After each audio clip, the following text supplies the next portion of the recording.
دیا، مجھے علم نہیں ہے کب ہوگا، تو اس وقت کیا جواب ہوگا ہمارے سامنے؟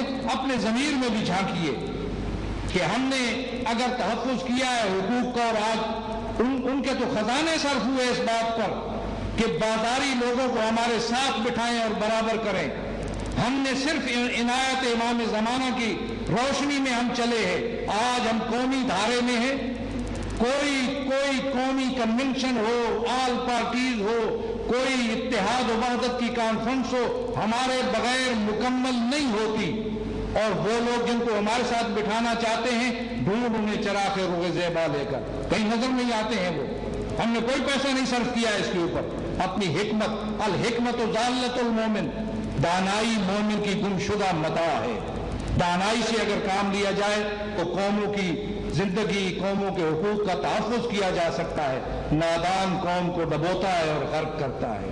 اس لیے میں سمجھتا ہوں ہم اب بھی ہیں، ہمارا کاسٹنگ رول ایک تھا اور اب بھی ہم کوشش کریں گے، اگرچہ ہمارے وسائل، ہمارے امکانات، ہماری صورتحال بہت کمزور ہے، لیکن اس کے باوجود ہم میدان میں، اور میں خاص اس حلقے کے حوالے سے ضرور بات کروں گا کہ ہم نے جیتا ہے، ہم جیتے ہوئے ہیں اس حلقے میں، بدماشی سے ہمیں ہرایا گیا اس حلقے کے اندر، اس لیے میں سمجھتا ہوں کہ اس حلقے کے لوگوں کو، اس حلقے کے ووٹروں کو اپنا کردار دوبارہ ادا کرنا ہوگا۔ میں کہہ چکا یہاں کے ساتھیوں کو، ووٹر شناختی کارڈ بنواؤ، ووٹر لسٹوں میں نام کا اندراج ہو، لوگوں کو یہ پیغام دو کہ مشن کے لیے ووٹ کاسٹ کرنا ہے آپ نے، مجھے کوئی فائدہ نہیں ہوگا اس سے، نہ آج تک میں نے کوئی فائدہ اٹھایا، میں نے تو لوگوں کو 2 امامیں بٹھائے سینٹ کے اندر کہ جب چلتا تھا فلم یہ آتی تھی، جب خبریں آتی تھیں یا ان کی جب تصویریں سامنے آتی تھیں تو دنیا سمجھتی تھی کہ تشیع کی نمائندگی ایوان بالا تک موجود ہے، اور جب ہم کمزور ہوئے تو میں دیکھتا رہا کہ شاید کوئی ادارہ اٹھے گا کہ کوئی کسی کو کونسلر تو بنا دے گا، نہیں بنا سکے۔ اب بھی ہم نے کردار ادا کرنا ہے۔ میں دوسرے حضرات سے معذرت کے ساتھ سب کا تعاون چاہوں گا، جو اپنی فیلڈ میں کام کر رہے ہیں مثبت انداز میں، ہماری ہمدردیاں ان کے ساتھ ہیں، میں کسی کے خلاف کبھی بات نہیں کرتا ہوں، کسی کو کنڈم نہیں کرتا ہوں، کسی کو رکاوٹ نہیں سمجھتا ہوں، اور کوئی رکاوٹ بن ہی نہیں سکتا۔ یہاں کتنی سازشیں ہوئی ہمارے خلاف، میں اس کا تذکرہ نہیں کرتا،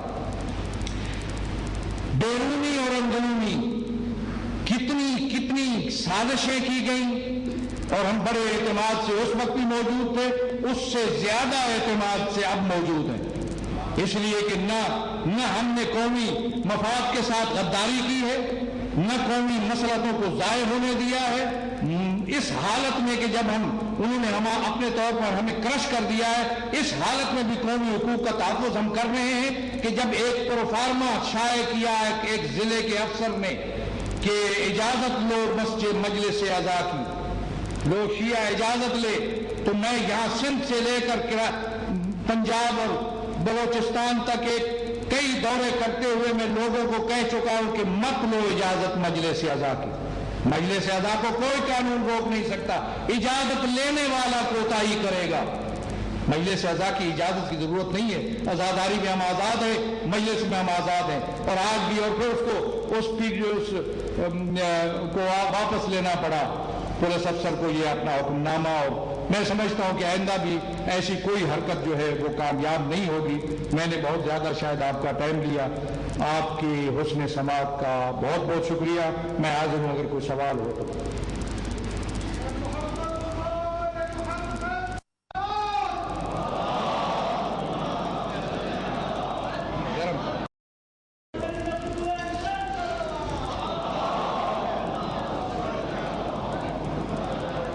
خوشنودیے امام زمانہ بآواز بلند تر صلوات۔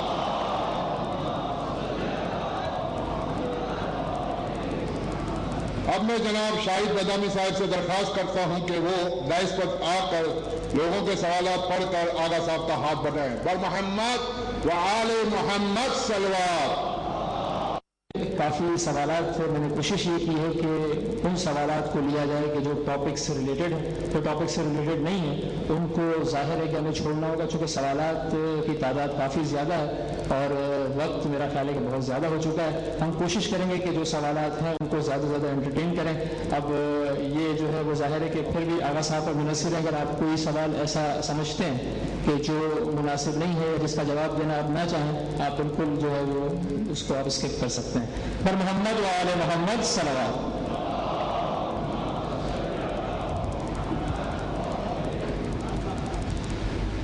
سلام کے بعد انہوں نے لکھا ہے کہ آپ نے بجا طور پر تعلیمی میدان میں ملت جعفریہ کے دوسری ملتوں کی نسبت پیچھے رہ جانے کی تشویش کا اظہار فرمایا.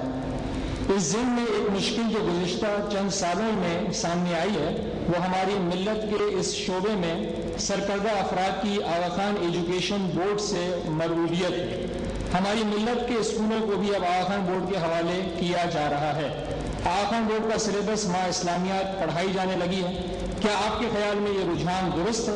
کیا یہ ایک استعماری ہتھ کنڈا نہیں ہے جسے ہماری ملت کے ذمہ داران درک نہیں کر رہے؟ برائے کرم اس مسئلے پر روشنی ڈالیں. میں سمجھتا ہوں کہ بڑی واضح سی بات ہے کہ اگر یہ لوگ یہ سمجھتے ہیں کہ اس سے ہماری قوم متاثر ہوگی ان کے نظریات سے یا ان کے افکار سے یا ان کے طریقہ کار سے, تو پھر اس قسم کی کا تعلق جوڑنا اور رابطہ پیدا کرنا درست نہیں ہے. تمام شیعہ تنظیموں کو یکجا کرنے اور اجتماعیت پیدا کرنے کے لیے آپ کیا رائے حل پیش کرتے ہیں, اور شیعہ یونٹی کے لیے آپ نے کیا کوئی اقدامات کیے ہیں؟ بیان کیجیے. اس کے لیے ایک اقدام ہوا تھا لاہور میں رابطہ کمیٹی کے حوالے سے, تو اس میں ہم بھی شامل ہیں, اور ہر ایسا اتحاد کا اقدام جو شیعہ گروہوں کو آپس میں جمع کرنے کے لیے ہوگا اس میں ہم حمایت میں ہیں, ہم ساتھ دیں گے, تعاون کریں گے.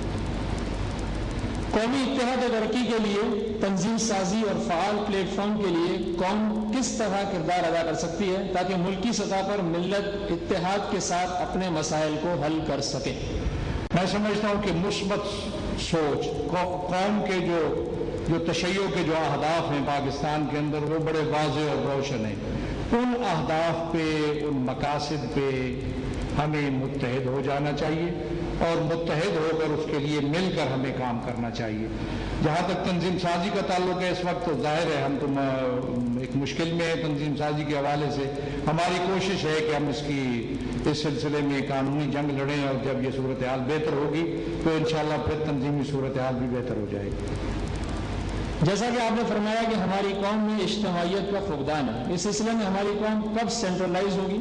جب تک قوم کے اندر موجود جید علماء کرام جو کہ ملت تشیع کے آبیاری کرنے اور رکھوالی کرنے والے ہیں, یہ خود آپس میں نا اتفاقی کا شکار ہوں گے, کیا اس کا کوئی حل ممکن ہے؟